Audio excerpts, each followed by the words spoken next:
When do you think I should acknowledge the events? We hear you, Emma. You're connected to the room.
Noel, could you try the speak button, please? Hello? Can you hear me? Loud and clear. It works. Perfect. Thank you. And Peter, could you try as well?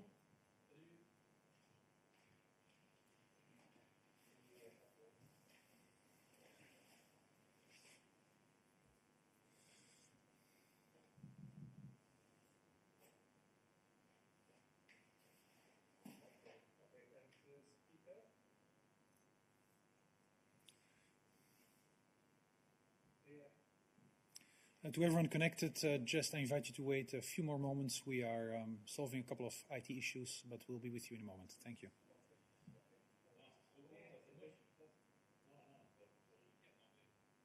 What?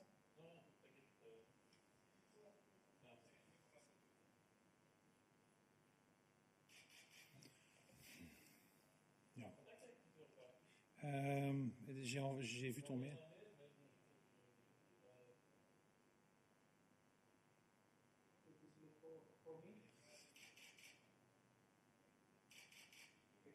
Thank you very much. Thank you.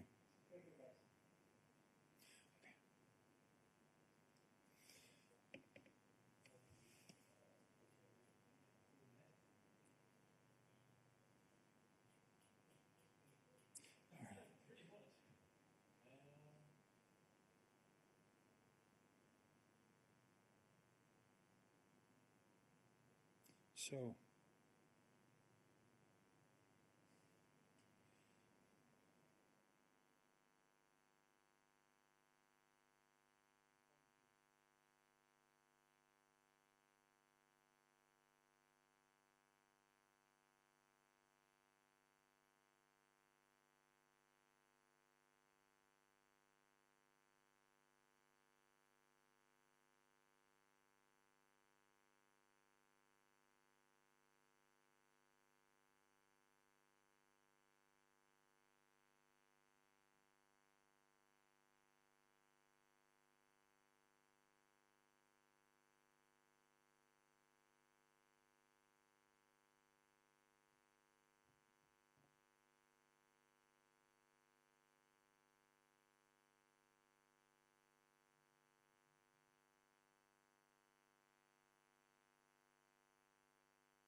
Good afternoon, everyone. Welcome to this EMA press conference. Indeed, an EMA press conference with Director Emer Cook.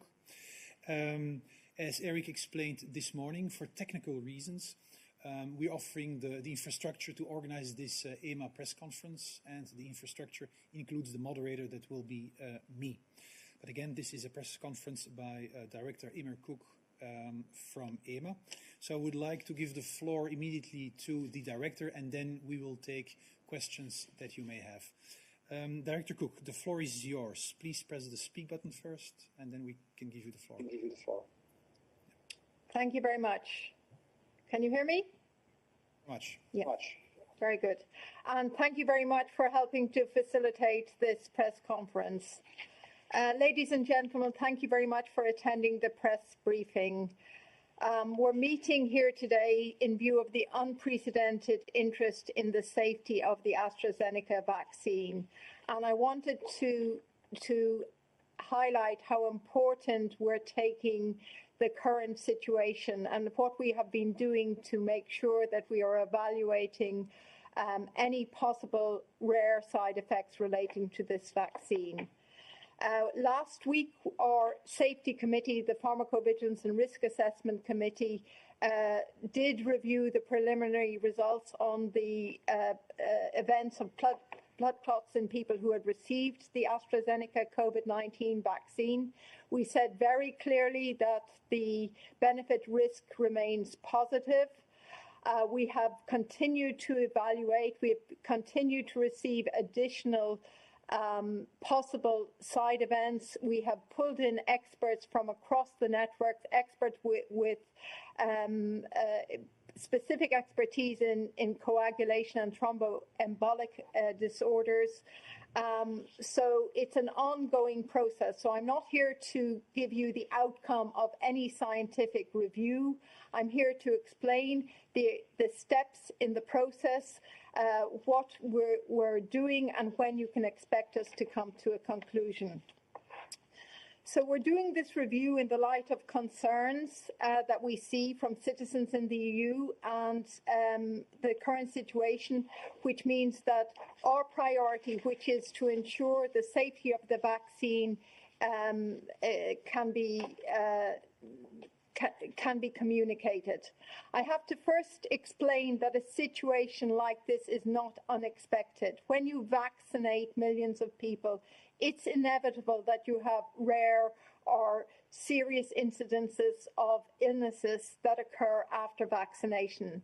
And our role at the EMA is to evaluate these to make sure that any suspected adverse reactions are rapidly investigated so we can figure out, is this a real side effect to the vaccine or is it a coincidence?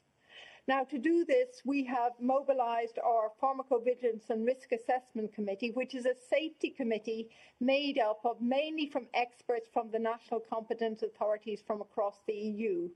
But we also have patient representatives and healthcare professional representatives on this committee. And in this case, we've also pulled in experts from some of our international partners to help us with the evaluation.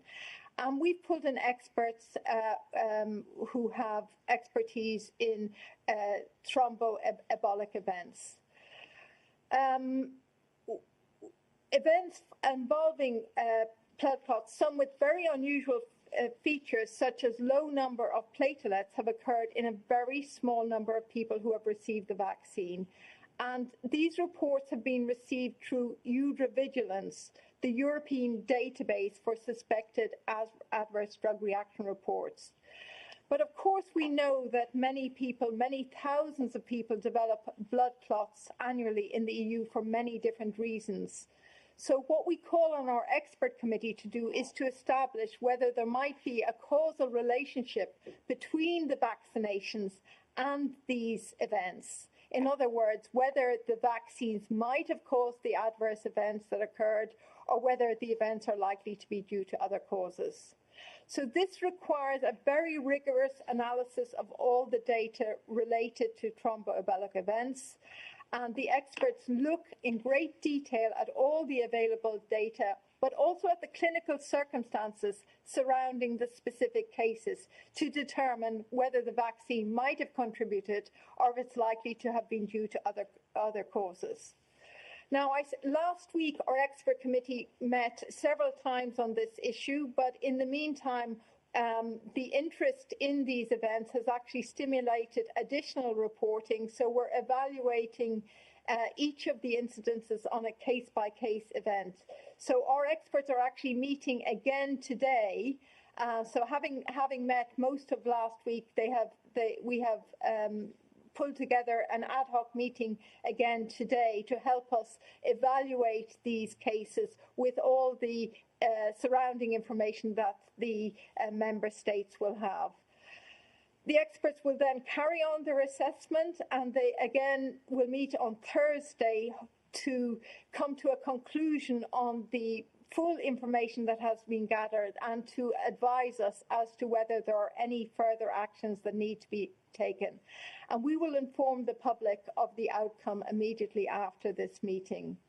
I want to stress that our experts are working tirelessly to carry out this assessment as quickly as possible, but it needs a scientific evaluation. We need to have the facts first. We cannot come to a conclusion until we've done a thorough scientific analysis, and we owe it to the European citizens to deliver this clear and science-based response.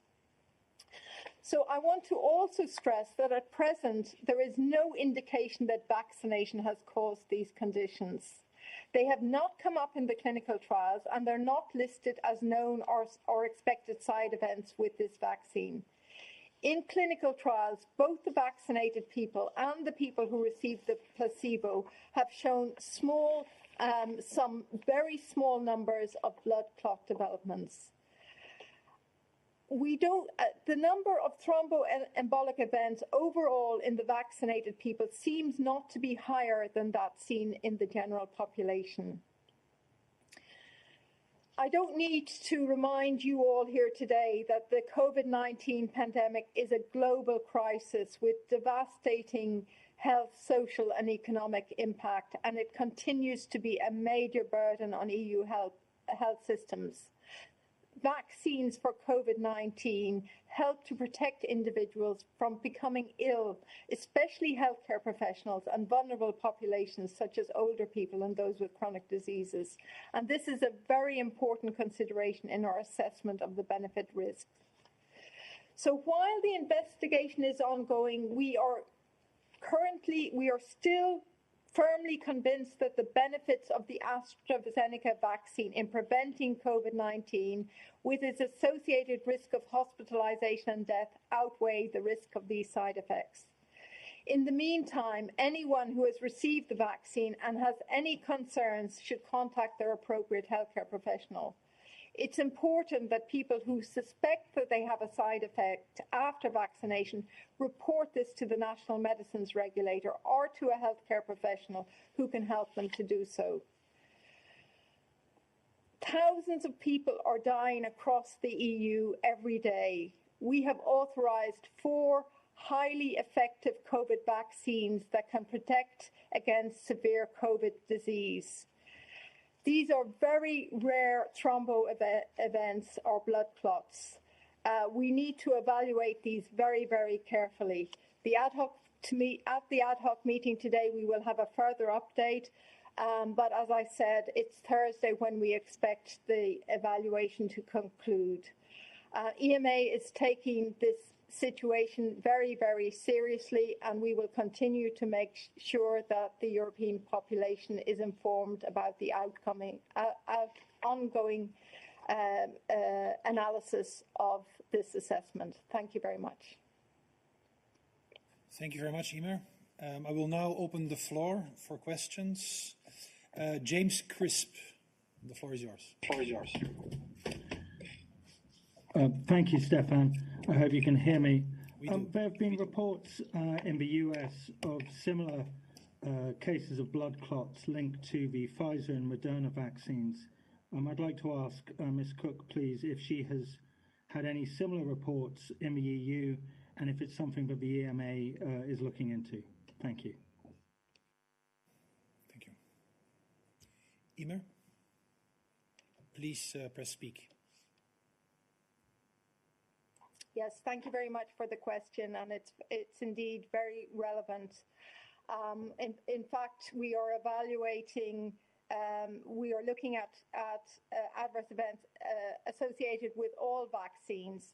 At the moment, the current focus, because of the reported incident in Europe, is on the AstraZeneca, but we have looked at the background rates for all the vaccines currently in circulation, and it looks like there are similar numbers coming in across the world, but that is something that will have to be evaluated by our committee. Thank you very much. Oliver Grimm, please.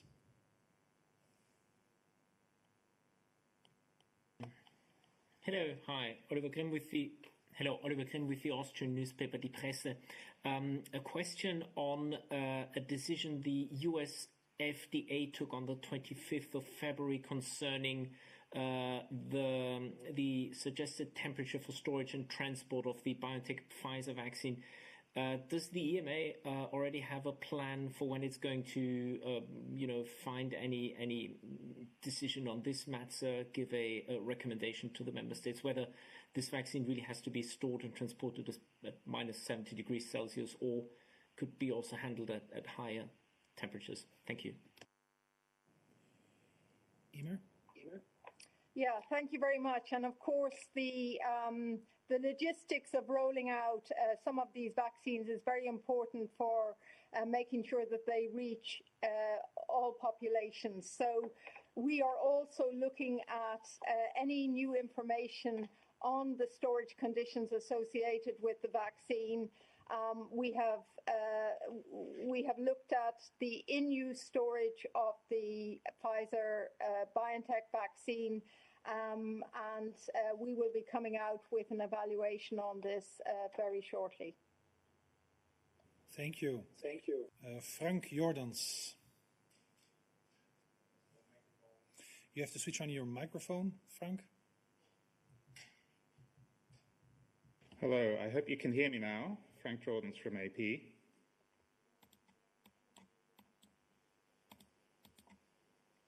Go ahead. So some details have been coming out about the cases that occurred in Germany, including that there were 3 deaths among the 7 CSVT cases. And I'm wondering if you have any further information about those and other cases across the European Union that you can share with us at this time. Yes, thank you very much. Yes, indeed, we are receiving cases and more details of the circumstances of those cases effectively as we speak. And what we're understanding is that there may be they may be associated with some subpopulations, or there may indeed be some subpopulations of the overall thromboembolic events. But I'm not in a position to comment on the particular cases that have come through from Germany, other than to say that these are being discussed at the Pharmacovigilance and Risk Assessment Committee.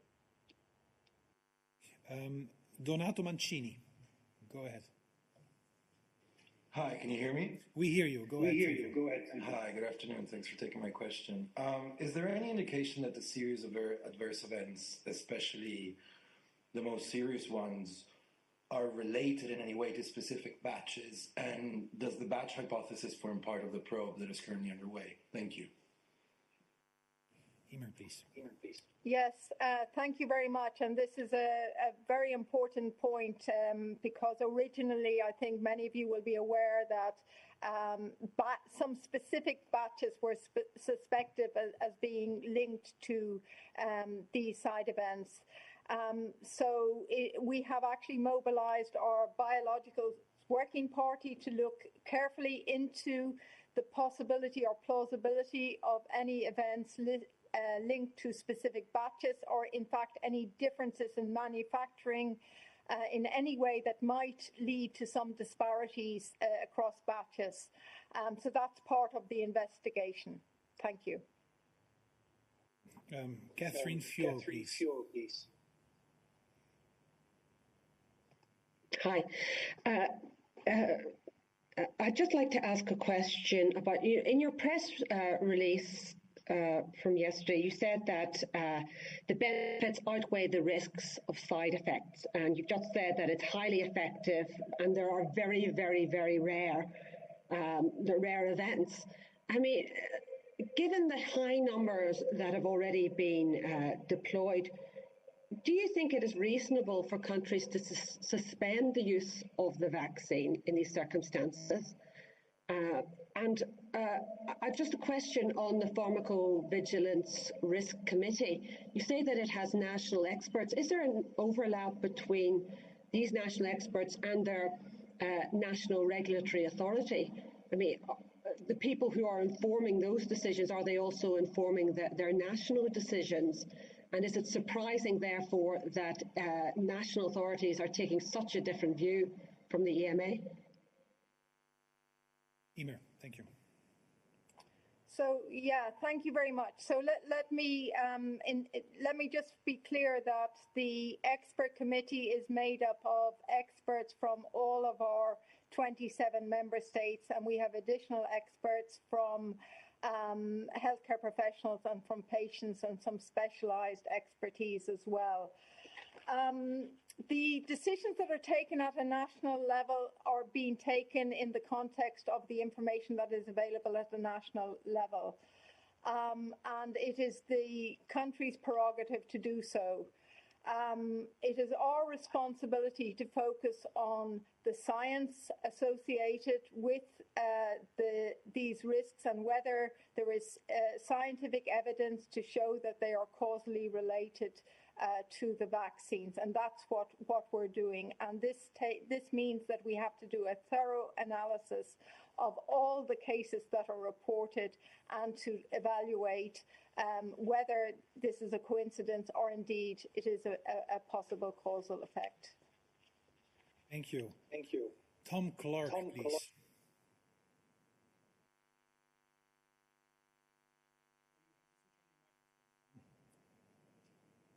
We don't hear you. We don't hear you.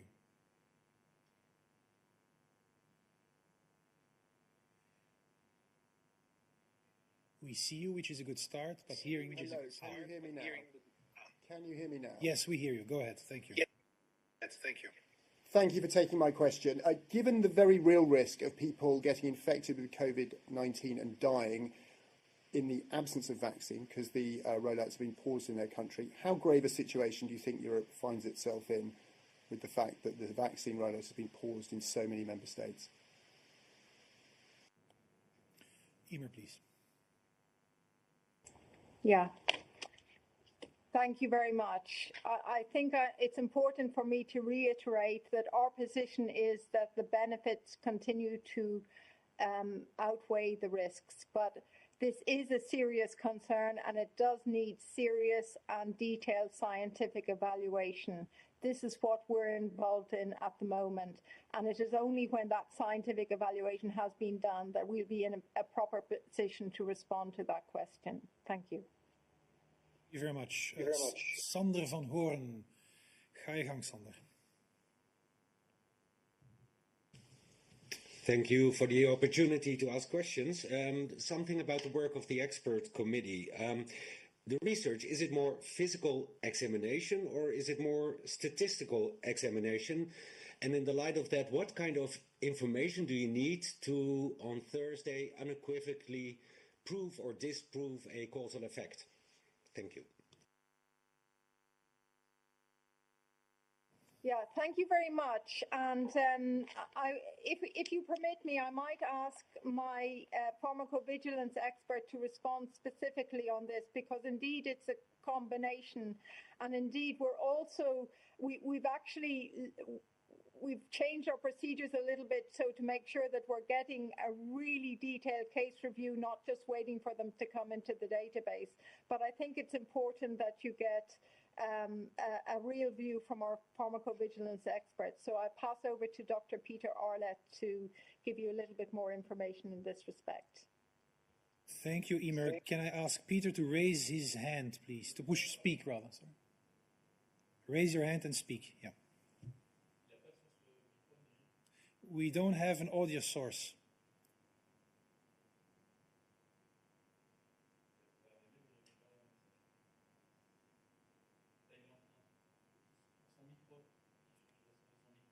You have to change the source of your microphone, I'm being told. Maybe he can use my one.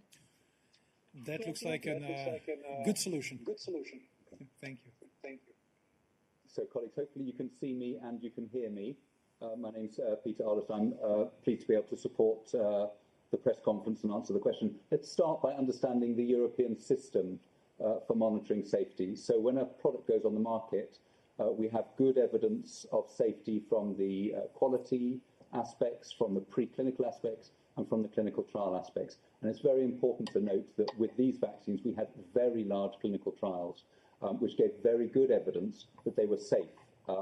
Now, once a product gets on the market, of course, you use the vaccine in far, far, far greater numbers, and we therefore put in place lots of measures to ensure that we're collecting data very quickly.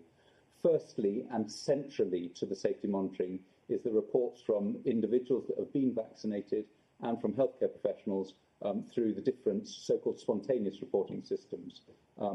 In addition, we have put in place real-world data studies or epidemiological studies, which are extremely useful. For example, they tell us the background rates of certain rare events, including thromboembolic events that we're talking about today. And so what is the Safety Committee looking at? Well, the Safety Committee is looking at all the available evidence. It'll be looking at the clinical trial results. It'll be looking at the dossiers that were submitted at the time of authorization. It critically will be looking at the epidemiological evidence, so it'll be understanding how many blood clots would we expect to see in the European population in 7 days after vaccination, in 14 days after vaccination, for example. It'll be looking at the overall vaccination rates in the different countries, and then it'll be putting the reports of blood clots, and particularly reports of very rare side effects that have come in, into that context of background events. So you ask the question, is it statistical or is it physical? I would say it is a combination of looking at population data, be it clinical trials or be it from real-world evidence, combined with a very detailed review of individual case reports, where you look to see if there might be another potential cause of a blood clot, or whether there was what the time link was between vaccination and the symptoms first arising. Things like this is a very important part of the clinical evaluation of the issue. And then what the committee will be doing is putting all of that together to then be able to draw any conclusions as to whether these are consequential events that have happened just by chance, because blood clots are very common. I mean, thousands of blood clots occur in European individuals every day, or whether there might very rarely be a link to vaccination. And that's the question that they're going to conclude on Thursday. Thank you.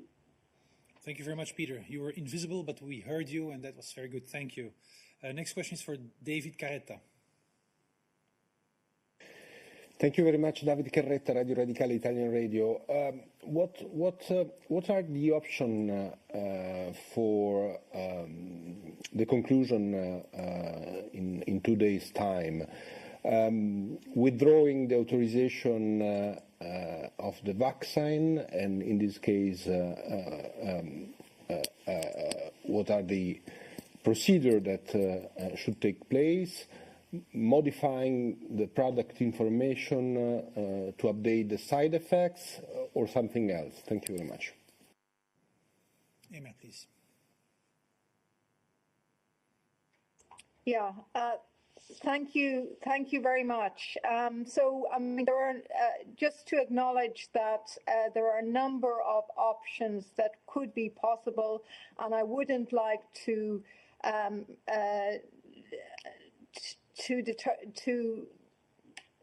speculate on on what the final conclusion might be. Our priority is to ensure that the vaccines can be used safely in the European population. If this means that an additional warning might be necessary, we look into that. If we believe that there is a problem that cannot be solved, we will take the necessary action to deal with that. It really depends on the outcome of the expert evaluation, but I can tell you there are a large number of options available for us depending on the outcome of the scientific evaluation. Thank you very much. Thank you very much. Susanna Freixas, please. Thank you very much, Susanna Freixas, SIC Expresso. Just a follow-up question. So if I understand correctly, you are clearly recommending countries to keep going with the vaccination campaign with AstraZeneca. So I would like to ask you as well, do you fear that with this decision of some member states to pause the vaccination with this vaccine, that people will no longer trust this vaccine? Thank you. Emer, please.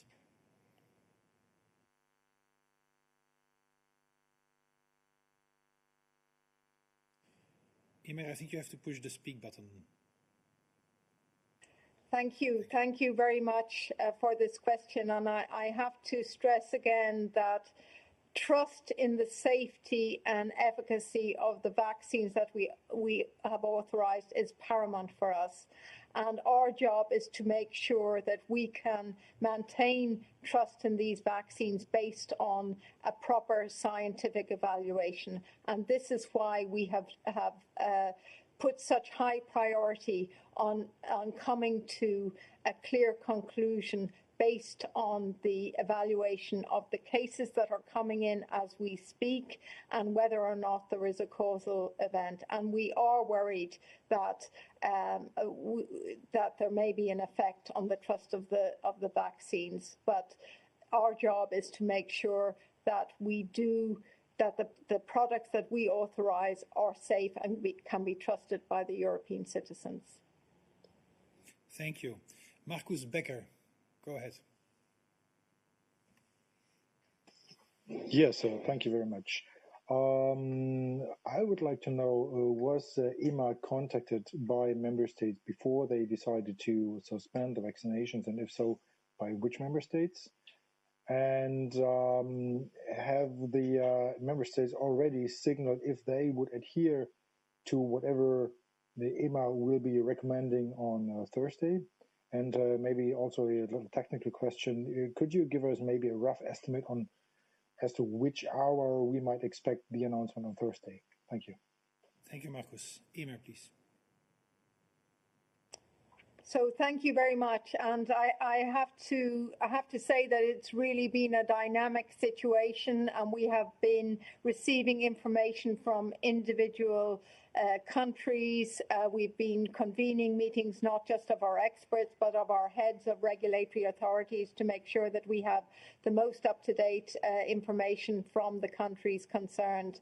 So we have received ongoing information from the different countries, and we are making sure that we share this information with all the member states. Thursday, sorry, the time at which we expect to come to a conclusion. I'm afraid I'll have to come back to you on this, but as far as I understand, it's going to be the afternoon of Thursday. Segura, please. Hello, do you hear me? Hear you loud and clear. Go ahead, please. Okay, good. Natalia from the Catalan News Agency. I have some questions. You still did not respond on the question of if you recommend to keep going with vaccination. I mean, like, what is better to do for countries, just to keep going with vaccination or to stop it? Or do you think that both options are possible here? And if I may, another question on your hypothesis of what is going on here. Is it for you what you say? The main hypotheses are like this is related with previous pathologies, maybe, or specific batches of the vaccines? And in the case of the batches, like, have you detected cases of blood problems in more than one batch, or just this is just like focused on specific ones? Thank you, Natalia. Thank you very much. Yes, and I think I have very clearly said that we have outlined that the benefit risk of this vaccine remains positive. This is the conclusion that we published last week. It's the conclusion that we published yesterday. With respect to the link with specific batches, this is something that we did investigate initially when Austria suspended the use of a particular vaccine batch because of events possibly related to that batch. At the time, we could not find any batch-related effect that would be plausible, but we continue to investigate that. But what I can say is that the events are now, as we're seeing more events reported from across Europe, we're seeing that more batches are involved, and therefore it's unlikely that it's a batch-specific event. But we cannot rule it out. We cannot rule out that there may be something related to the manufacturing that is concerned in some way. Thank you. Tobias Kaiser, please. Yes, Tobias Kaiser, Welt. Thank you very much. I have two questions, if I may. The first one: have you had similar reports of thrombotic events from the UK? And if not so, would there be indication that something with the production process in Europe is wrong? And the second question: do you get similar reports on thrombotic events for the BioNTech and Moderna vaccines? Thank you very much. You. Email, please. So thank you very much for the question. Just with respect to our collaboration with the UK, I want to make it clear that we've received all reports of serious thrombotic events from the UK, and these are taken into account in our analysis. We're also looking at comparisons with embolic events across all vaccines, but the focus of our review at the moment is on the AstraZeneca vaccine. Thank you. Lyudmila Kotlyarova, please. Do you hear me? Hear you. Go ahead. Yeah, Lyudmila Kotlyarova from the German editorial office of the Russian news agency S9 News. My question is, don't you think that the decision to suspend the vaccinations with AstraZeneca was a populist one? Because we can consider equal cases in Germany, according to Paul Ehrlich Institute. There were already, until the end of February, 6 events in Germany, and we also have about 160 death cases after the both other vaccines, Moderna and BioNTech Pfizer vaccines, and the vaccination with these vaccines was not suspended. And the second question: do your experts see themselves under pressure now? What if you speak about the assessment of other vaccines for all? The Sputnik vaccine from Russia. Do you expect any effects for the vaccines to be assessed or evaluated? Thank you. Thank you, Lyudmila. Emma, please. Thank you very much. It's not for me to comment on the specific situation in any member state. What I can say is that we are looking at now all the events that are coming in from across the EU, and we are evaluating that in the context of the number of vaccines that have been used across Europe. And that is the primary focus of our review. And if in the event that there are similar cases or other type of events coming in with respect to other vaccines, we will review them as carefully and as seriously as we're doing in this case. But at the moment, our focus is on the AstraZeneca vaccine because of the concerns that have been raised and the need for a thorough scientific review. Thank you, Emer. Then the next question is for Maurice Loveday. Maurice, go ahead. Hi, yes. Loveday Morris from the Washington Post. You talked about the overall incidence of thrombosis being what you'd expect in the wider population. Can you say the same for the incidence of the more rare CVST, or is that a particular concern, since that's what seems to be the concern here in Germany? Thank you. Emer, please. Yeah, thank you. And I'll ask Dr. Peter Arlett to address this because it's a very good question and it really goes to the nub of the rare events that we might be seeing. Peter, please, over to you. So thank you very much, and I suspect you'll hear me but not see me again. But thank you for the question. So as previously stated, and just to reiterate, if we look at what we would expect in the European population in terms of thromboembolic events, the number of reported cases following vaccination is actually far lower than we would expect in the background population. The review is focusing on a small number of case reports of very rare and rather unusual thrombotic events, including thrombosis combined with thrombocytopenia. Now, when you get down to individual cases, 1, 2, 3, 4 cases, then the epidemiological approach becomes much more difficult. Firstly, it becomes difficult to get the background rates. There's less published in the literature, there's less available in electronic healthcare databases, for example. And so therefore the focus becomes much more on looking at the clinical features of the individual reported case. Did the patient have underlying malignancy, for example, which might have caused the thrombosis, coincidental to the vaccination? Thank you. Thank you very much. Maria Psara, please. Hello, thanks for the floor. I hope you can hear me. We hear you. Go ahead, Maria. Hello, Maria Psara, Open TV Greece. I have one question.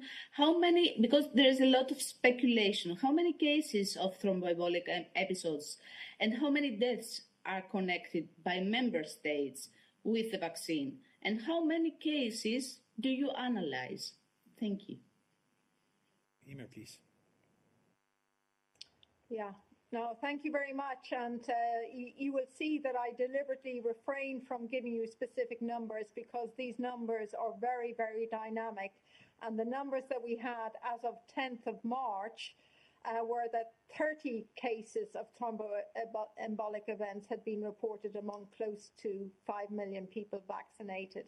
But I know that that number is wrong because even over the weekend, we've had additional cases being reported. So it's very difficult for me to give you an absolute number other than to say that we have asked we've asked the countries to give us as much detail they can on all of the events that they have seen, and we're looking at those on a case-by-case basis at our meeting today. But it's very difficult to give you numbers because they're evolving as we speak.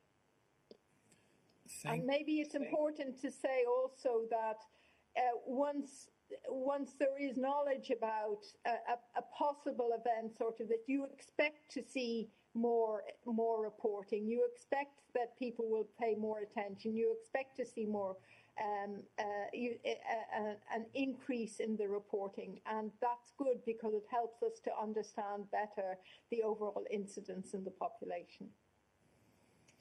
Thank you, Emer. Naomi O'Leary, please.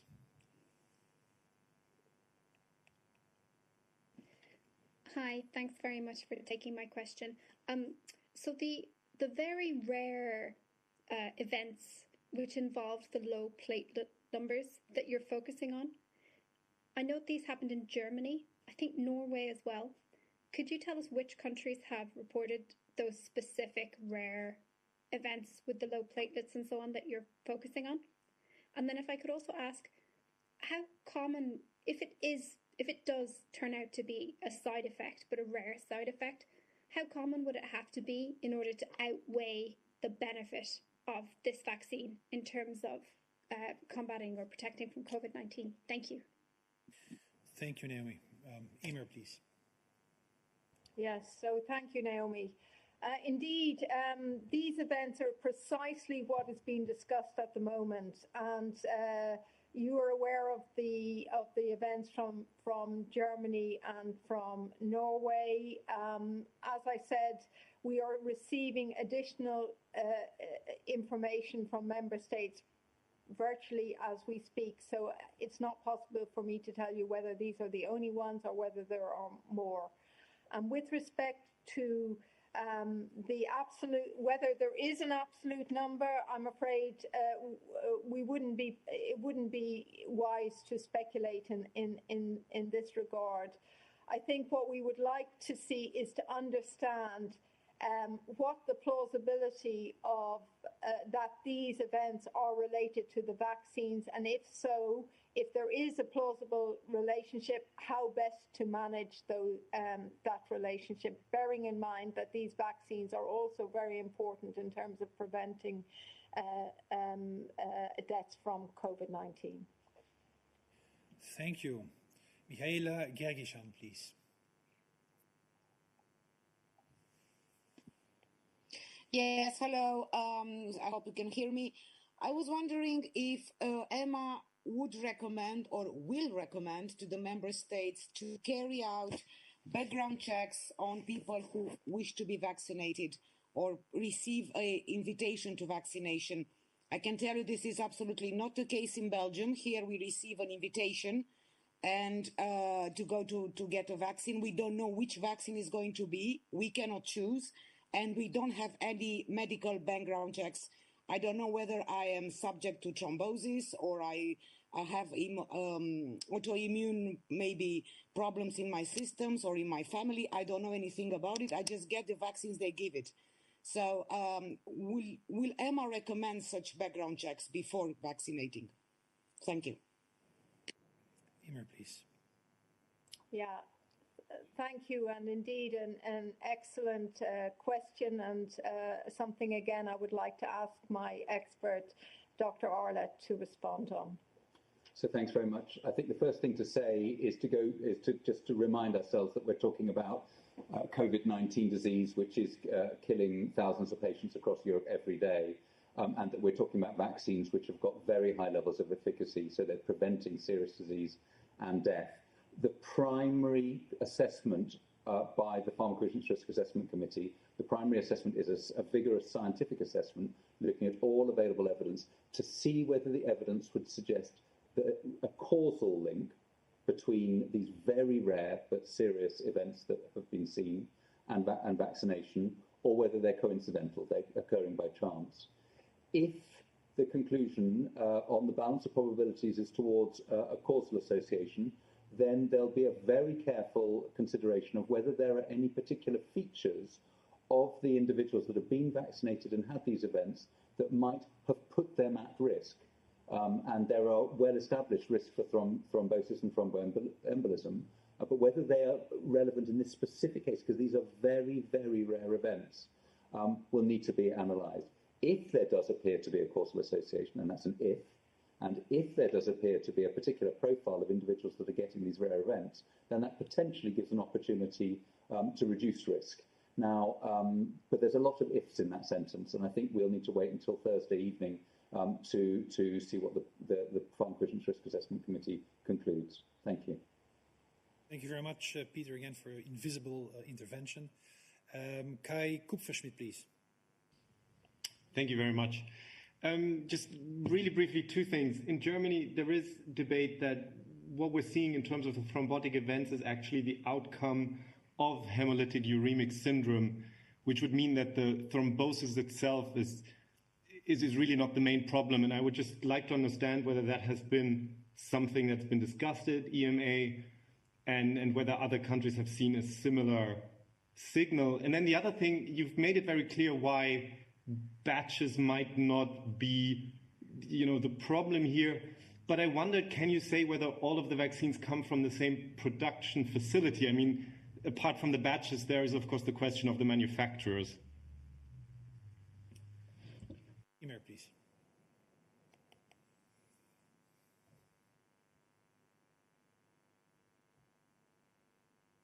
Emer, please press speak.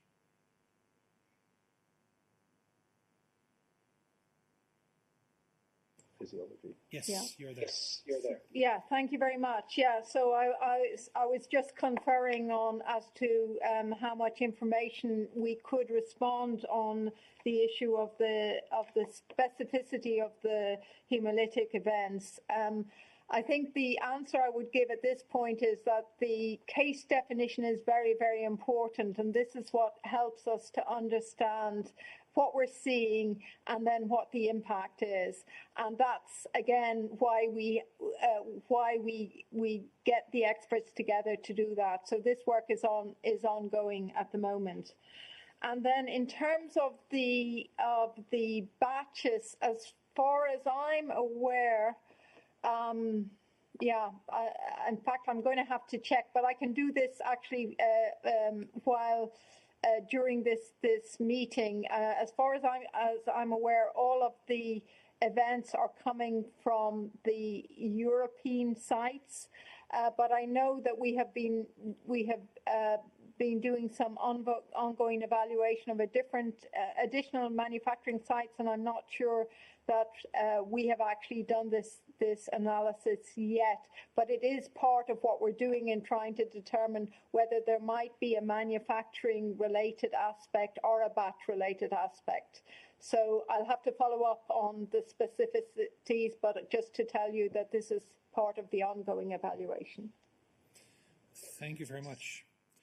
Augustin Palokai, please. Hello, do you hear me? Do you hear me? We hear you. Go ahead. Yeah, thank you very much. We knew from the beginning, and you've stressed several times, that the trust is of utmost importance for the success of vaccination. You said that you have national experts in the expert committee as well.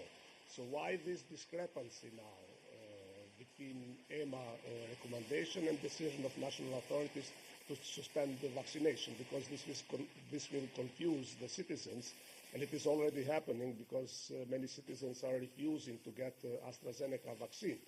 So would it be wiser to say that it's better to suspend vaccination until we come to the final clear conclusion, rather than to say continue with vaccination until we come to the conclusion? Thank you. Thank you. Emer, please. So our job is to determine whether the benefit and risks, the benefits of this vaccine outweigh the risk. This is what our scientific evaluation has concluded. We looked specifically at the events that we had seen until Thursday last week. We came out with a public statement at the end of our pharmacovigilance and risk assessment committee last week. We have continued to receive additional information. We had another evaluation, ongoing evaluation, where we reiterated that we consider the benefit outweighs the risk. We have additional information coming in, and if this changes, then we will come to a clear conclusion. Thank you. Thank you, Emer. We will stop this press conference at 3 o'clock, so we'll take a few more questions. Daniel Weber.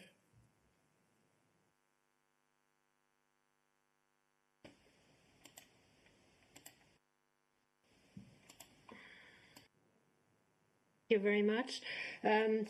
Yes, but I wanted to come back to the last question.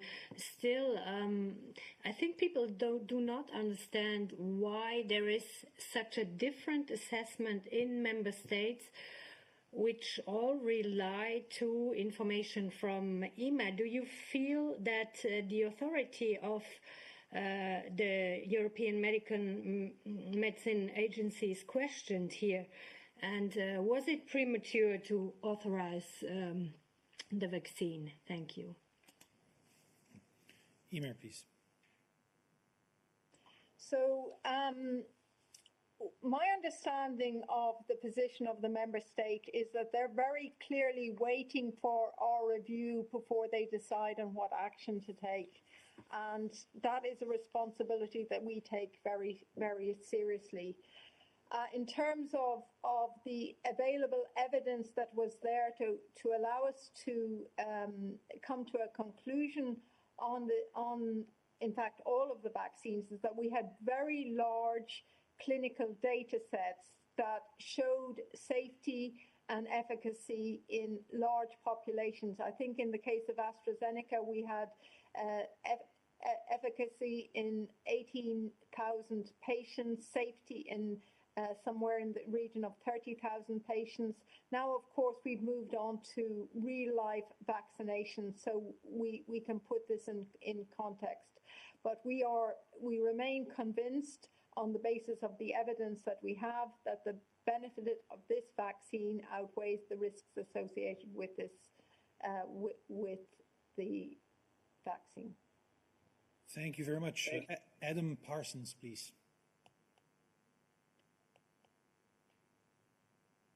If there was to be a causal link between the incidence of cerebral thrombosis and the AstraZeneca vaccine, but it only affected a relatively small number of people, how would EMA evaluate that balance?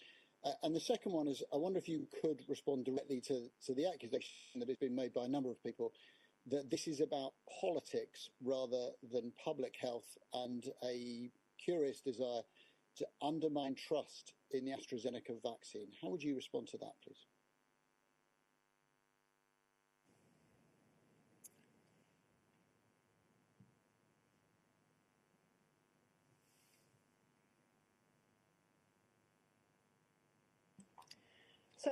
So two questions. One, if there was a causal link, what would we do? Well, I'm not in a position to answer that because that's what I'm asking our experts to do, and they will advise. They will advise based on the scientific evidence and nothing but. And in terms of to come back to the review and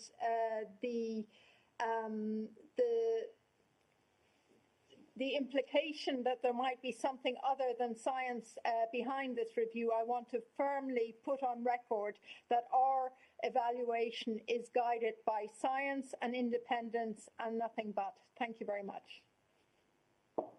And with this, we will conclude the press conference. Thank you for being here. Thank you for having raised your questions. I see there are still some questions from journalists. We could not handle all of them, but I think I can say that if you have questions, feel free to contact the colleagues from EMA. Big thanks to Emer Cook and to the invisible Peter Arlett. And have a very nice day and stay healthy. Thank you.